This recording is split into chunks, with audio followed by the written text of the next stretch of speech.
Hey everyone, welcome to another video. Today we're going to talk about issue number 17 of Doctor Strange, which is a tie-in to the Blood Hunt event written by Jed MacKay. But before we dive into the story, I want to ask you a favor. If you enjoy this video, please leave a like and a comment to help the channel grow. Now just to give you a recap of everything up to this point, and this part of the story, Doctor Strange was betrayed by who he thought at the time was Blade. So once Blade stabbed Stephen, Clea immediately jumped into action and fought Blade off as Strange was turned into a vampire.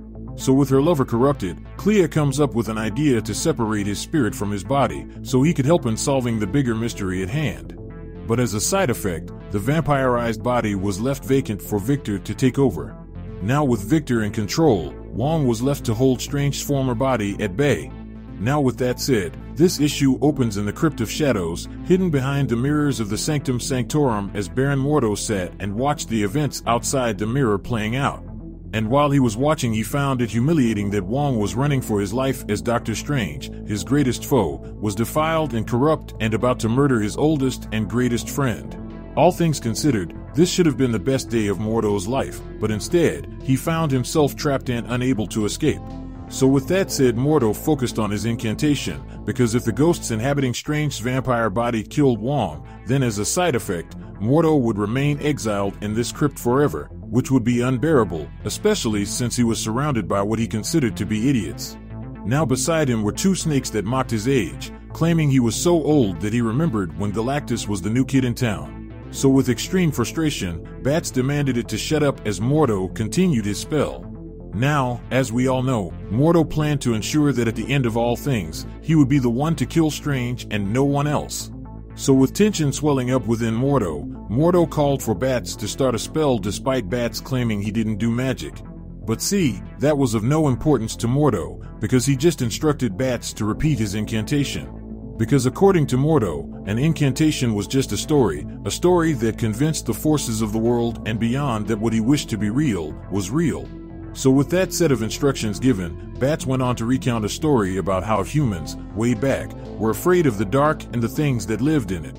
They had fire to keep them warm and give them light, but outside their firelight, there were tigers that represented the night for them. This fear was so intense that it created a god that became the Tiger God. However, humans didn't just have fire to keep them safe, they also had dogs. Now these dogs lived with them, hunted with them, and protected them.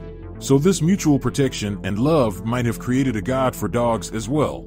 So with that story out there, Bats wondered if the humans' love was stronger than their fear, and if as a side effect they too had a god.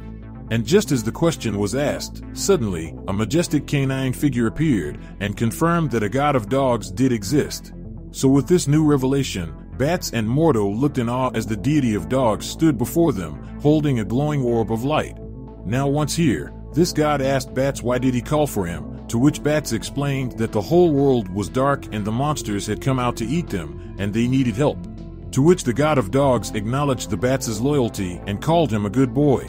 Meanwhile, in another part of the sanctum, Wong fought fiercely against the vampire-infested Strange. Now despite the intense struggle, Wong remained resolute. The vampire taunted Wong, claiming he was already damned and now Wong would join him in damnation as well. So as they fought, the battle intensified, which ultimately caused the surrounding mirrors to shatter. So as Wong and Strange's vampire form continued their brutal confrontation, out of nowhere Bats appeared on the scene with a few new upgrades. Now this supercharged Bats demanded Victor release his master, asserting his newfound power as an avatar of the dog god. But Victor, unimpressed, mocked Bats and claimed he was invincible and a story incarnate.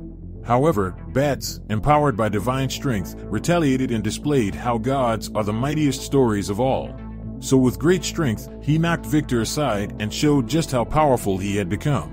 So with that battle going down and Victor Strange being dealt with, Wong, still disoriented, turned his attention to Mordo and questioned his role in the unfolding chaos. To which Mordo, confident and unapologetic, revealed he had given Stephen Strange a fighting chance. Because at this point, this battle is now beyond both Mordo and Wong, and is now fought in the domain of gods and monsters. So as Victor continued his assault, Bats, harnessing the power of the dog god, delivered a decisive blow, sending Victor reeling. So as the battle continued, Victor asked Bats if he would kill his former master's body.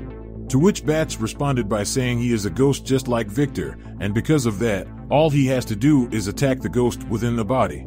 So just like that, Bats took hold of Stephen's body and proceeded to rip Victor out of it, without harming the vessel of his master.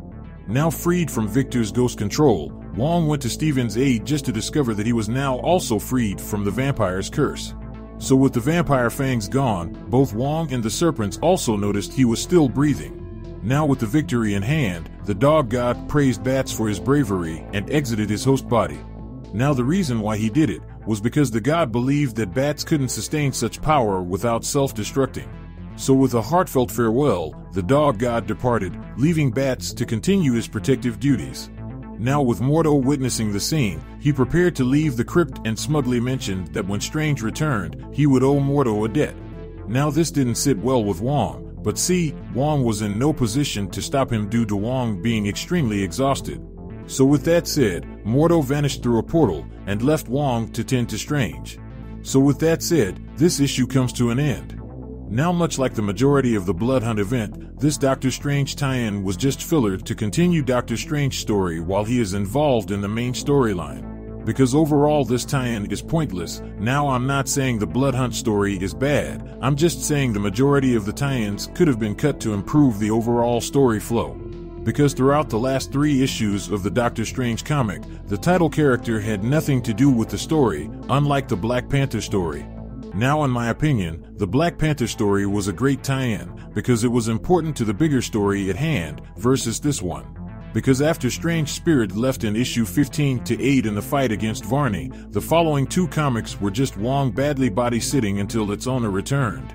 Now with that out there, if you want to stay in the loop about any individual storyline, then how about you hop over to the playlist section down below or in the link cards above to get all caught up on the Blood Hunt event. So with that established, I hope you enjoyed this video, and please don't forget to leave a like and a comment if you want to see more videos like this. Thank you for watching, and I'll see you in the next review.